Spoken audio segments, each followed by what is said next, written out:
Welcome to Real World Conversations, where we talk to experts in their fields about what's actually going on, as well as career, growth, advice, all the things that people actually need to know. I am Sasha Thackerberry-Voinovich. I'm the president here at Newstate University, and I am with Laura Jawad today, and we are super excited to have her here to talk to us about SEO, Gen AI. She is a strategist, specifically working with small businesses to help them, I guess, outpunch their weight class, right? Like to be able to optimize everything for growth. So Laura, do you want to do a brief intro as to sort of what you do now and your agency and some of the story of your current clients, that sort of thing? Yeah. First, I just want to say, though, that phrasing, outpunch your weight class, I love it. I've been trying to articulate that. And what I've been boiling it down to is I'm an SEO strategist for experts who deserve to be bigger than they are. But I like that as well, outpunching your weight class. I think that's fantastic. So I'm Laura Jawad. I'm an SEO strategist for mostly service-based businesses, solopreneurs, and small businesses working with a small team. I help entrepreneurs get found on Google or within AI answer engines. And that's actually one of the questions we're going to be talking about in a different section, is all of the various terminology around Gen AI, which is moving so fast. People need help with that, right? Yeah, me too. Yeah. So now you're here now, and we were talking a little bit about how maybe you weren't always doing exactly what you're doing now, and in fact have a very sort of interesting background. So I want to get in the time machine, and I want to go back to let's say original college back in the day. Where did you start, and how did you end up running your own agency? Sure. So I was a chemistry major. And like my whole life, up through that point, I had been like the science kid. You know, every year, like I did the science fair, and I was like competitive. I was like a competitive science fair kid. But I was a chemistry major in college. And then after college, I ended up going to graduate school through MIT and the Woods Hole Oceanographic Institution. And I got a PhD in oceanography. Wow. And from there, I came out to Seattle, which is where I am now, for a postdoc. And I did my postdoc. I got a staff scientist position, and I did that for a number of years.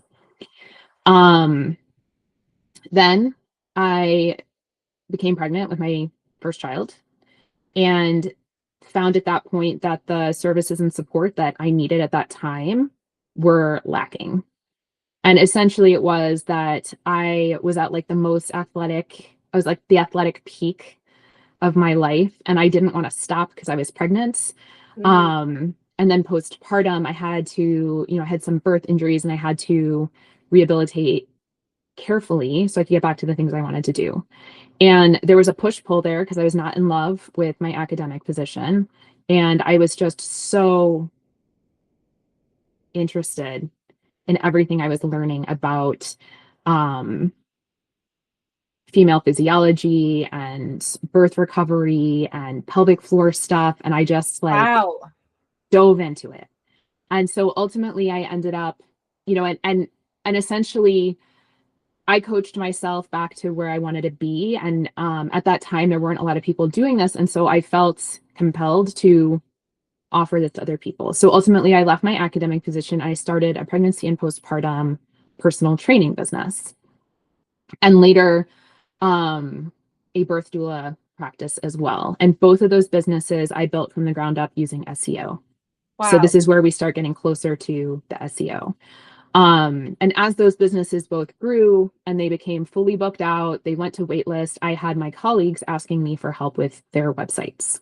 Because this just wasn't, with birth doula work, SEO is pretty common, but with online personal training in particular, it's not.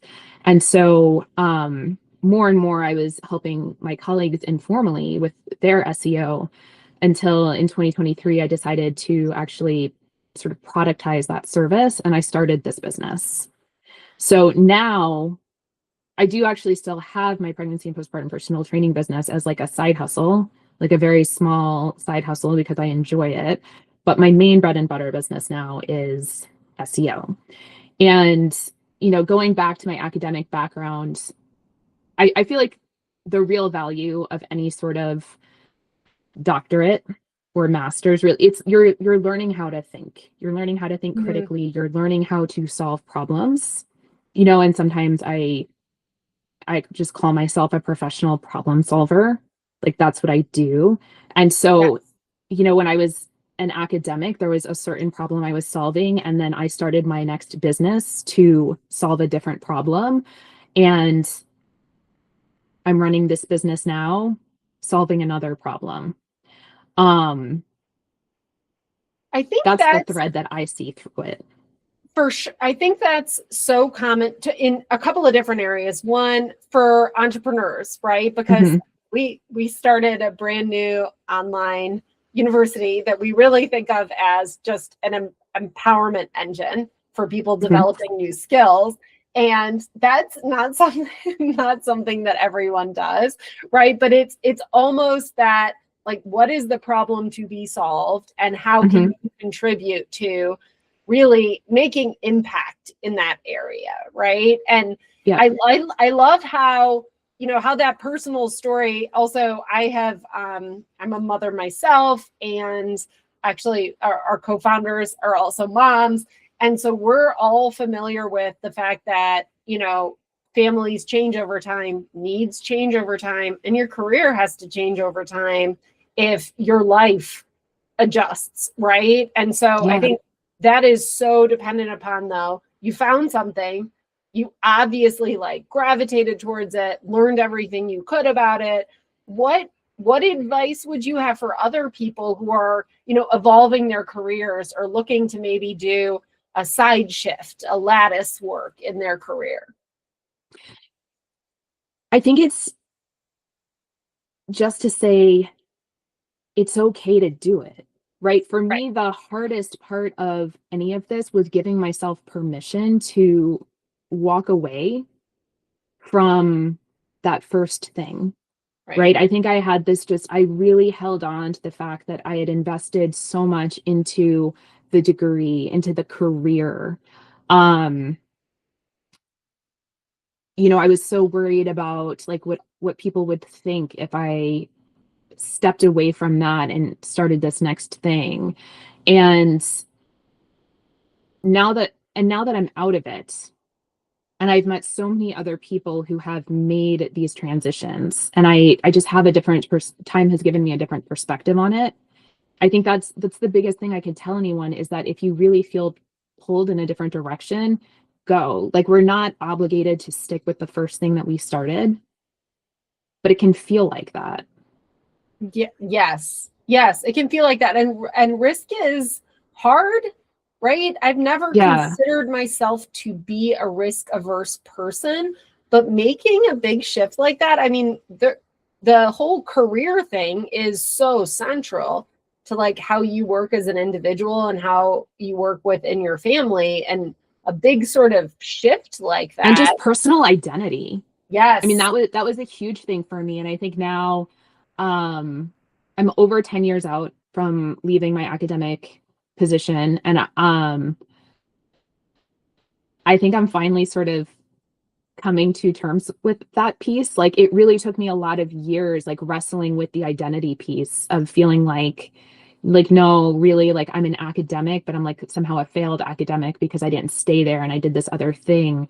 Whereas now it's becoming easier to say like, oh, actually I'm an entrepreneur and I'm a good entrepreneur. And I'm like, like figuring out, so much of entrepreneurship is like a journey of self-discovery. And I'm like the least woo person on the planet, but I'm still going to say that. Because I think there's so much identity tied up in what we do. I could literally not agree more. Yeah. And I also think that, so coming from I've worked in large online endeavors and online endeavors at traditional institutions. And that is also my group of colleagues, right? Yeah. And so, you know, being public about that transition too, you know, you do, I think there is a certain amount of like sort of social concern, right? I actually did care about what my colleagues thought about this. Maybe I gave too much care to that because it is an identity thing, right? And it's just fascinating. It's interesting that you went through that too. So now I don't feel quite so alone. But you have to do the thing you believe in. And actually, I'll share a story because I have a story that's very similar to a colleague of mine. And when she told her story, I felt so seen. And so maybe I can pay this forward. But so Jawad is my husband's last name. My last name is Mello. And when I started my business, under my husband's name because I didn't want my academic colleagues to know what I was doing. Right. And I created this firewall between my academic persona online and then business persona online. And it took me years to merge those. And now, I mean, my business is still under Laura Jawad because that's how I started it. But Google knows now. I broke the firewall and Google knows that Laura Jawad is Laura Mello. And if you search for one or the other, like the profiles are mixed.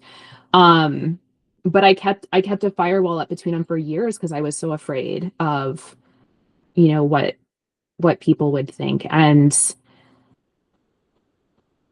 I wish I hadn't, because you can't go full in on anything when you're hiding. Yes. And it, you know, and just like you said, like it makes you feel less alone.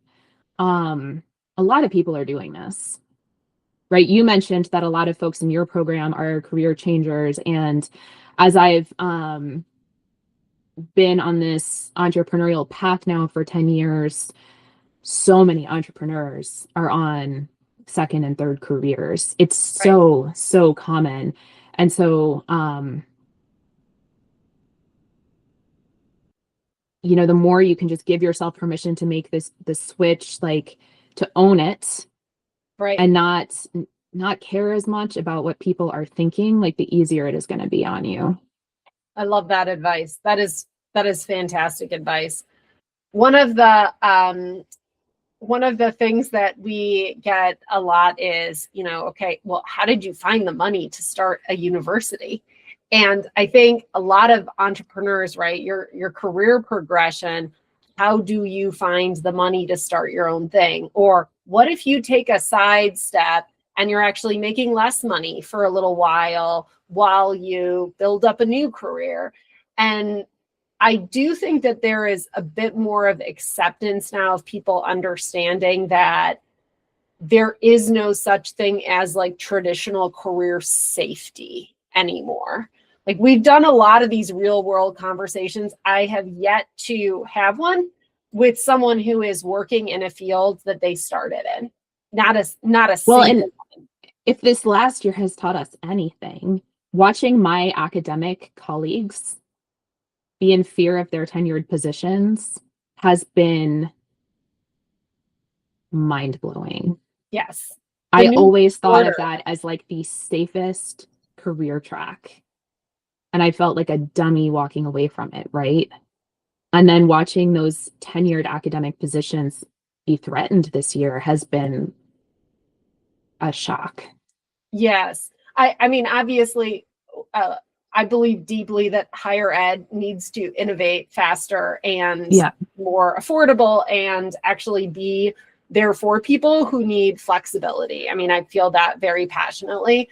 I also completely believe that the future is going to change faster than ever before, like a totally different speed where you need to learn differently, think differently, do differently. And there's this quote by one of my favorite authors. I used to be really angsty in my 20s, shocker. And one of my favorite authors was Jeanette Winterson. And there's this quote from one of her novels, which is, from our risk comes our safety. not the small, sad life that clings to anything because it has nothing. And so when the going gets tough, I always think to myself, from our risk comes our safety. I love that quote. I've never heard it. I will get that quote to you. Thank you. Thank you. Well, thank you for talking to us about your career story. I was so fascinated when you were like, well, you know, I started as an oceanographer. I was like, no, I didn't know. Tell me about that. So thank you for sharing that. And thank you for being on our Real World Conversation. Thank you, Sasha. It was really fun.